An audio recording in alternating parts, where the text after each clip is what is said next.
For most men and women, round, firm glutes are seen as more attractive than having a flat pancake butt. A nice looking butt isn't just important for turning heads though.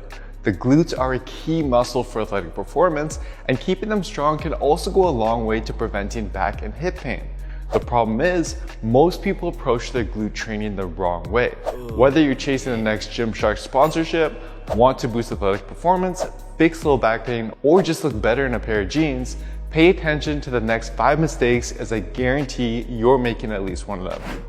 Before we dive into the mistakes, it's important that we understand the anatomy of the glutes. Most people are unaware that the glutes are composed of 3 muscles: the gluteus maximus, the gluteus medius, and the gluteus minimus. As for which of these 3 muscles is most important to develop, let's take a look at this recent 2020 study.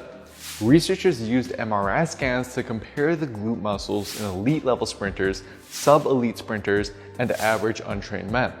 Here are the MRI scans of the 3 groups. The big orange area in the back represents the gluteus maximus, whereas these other 2 areas represent the gluteus medius and minimus. You can see just how much larger the gluteus maximus is compared to the other 2 regions. It's actually the largest and heaviest muscle in the human body. And what's interesting is that not only is it a big muscle, but researchers also found that the size of the gluteus maximus was a strong predictor of sprint performance. In fact, the gluteus maximus in elite sprinters was on average 45% bigger than it was in sub-elite sprinters. Since this muscle makes up most of your butt and seems to be the most important region for boosting athletic performance, it only makes sense to make it the focus of your training. But most people fail to do this because of the following 5 mistakes. The first mistake has to do with exercise selection. The primary function of the gluteus maximus is hip extension, the movement of driving your hips forward.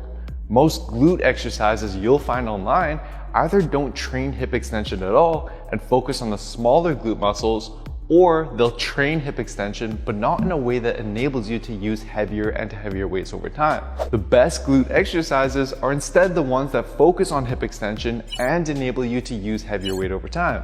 Exercises like back squats, leg presses, Bulgarian split squats, deadlifts, and hip thrusts. They're not fancy, but if you use the right form and get really strong with these over time, they're going to be the key to the glutes growth you're looking for. That said, even with the right exercises, if you don't perform them with the right form, you're going to end up working other muscles rather than the one you intended to.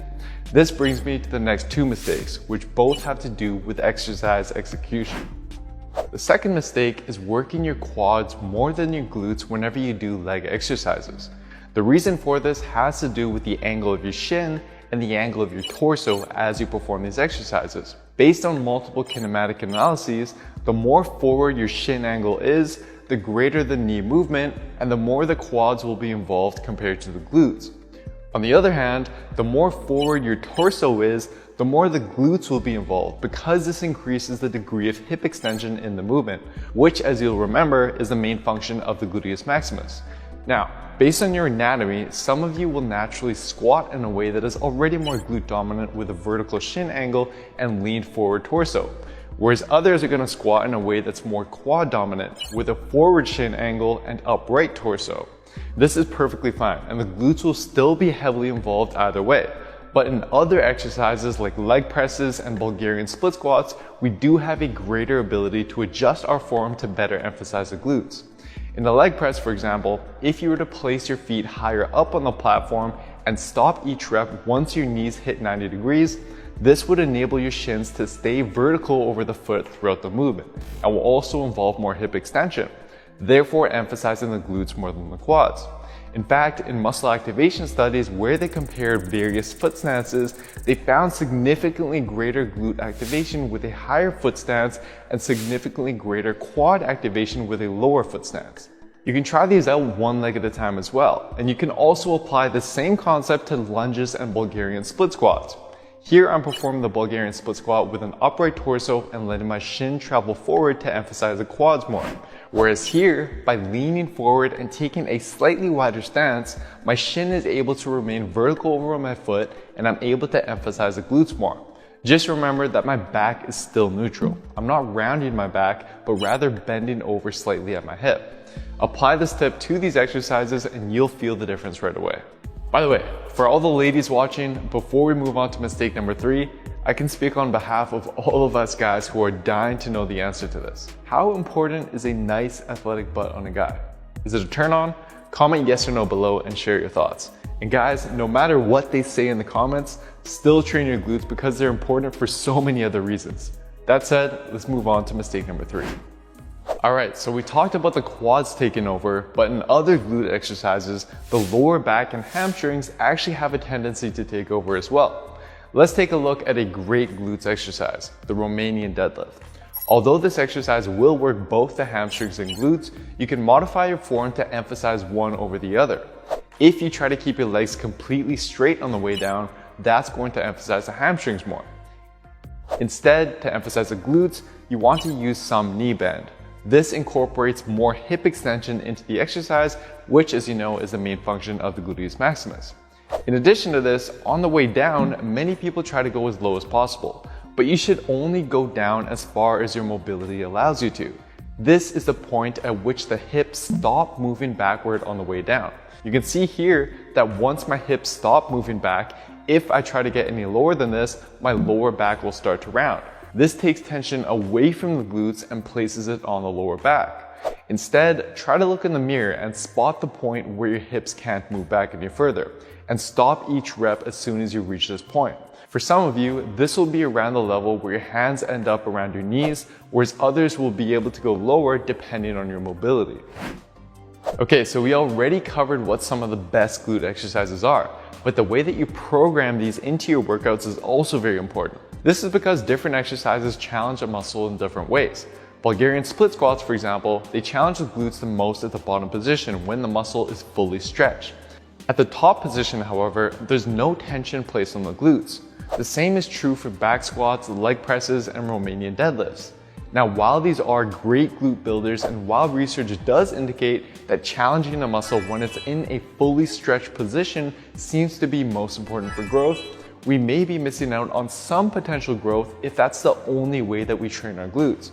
In fact, some research shows that challenging a muscle in different ways may lead to more complete growth in the various regions of that muscle. So in the case of the glutes, we'd want to add in an exercise that challenges the muscle when it's fully shortened, or in other words, at the top part of the movement. Exercises like the hip thrust and the 45-degree hip extension both do just that, by providing little resistance to the bottom when the glutes are fully stretched and the most resistance at the top when the glutes are fully squeezed. Now, to apply this concept to your glute-focused workouts, I'd recommend picking 1 to 2 exercises that challenge the glutes most at the bottom position when they're fully stretched, and then also include one that challenges the glutes most at the top position when they're fully squeezed. Although picking the right exercises and performing them correctly will set you up for success, some people, especially those of you who sit quite a lot, will still have a hard time activating and feeling your glutes working. One way of improving this is with activation exercises. These are simple exercises that force the target muscle to carry the load so that your nervous system can learn how to use the target muscle and recruit it during your main glute movements. A recent 2022 paper provides some evidence behind this method. They had subjects perform glute activation exercises twice per day for a week, and afterwards found that subjects were able to recruit their glutes with on average 50% more activation during a bodyweight squat compared to before. As for the exercises that I recommend, I'd highly suggest giving this past video I did a watch. It'll cover a quick daily routine that you can do to start awakening your glutes so that you're better able to use them during the glute building exercises we covered earlier. I'll leave a link to this in the description box down below as well, and at the end of this video. Implement these 5 things and you'll very quickly start to feel and see the difference in your glutes development. But it's important that you take the same step-by-step, science-based approach to all the muscles you train if you want to maximize your efforts.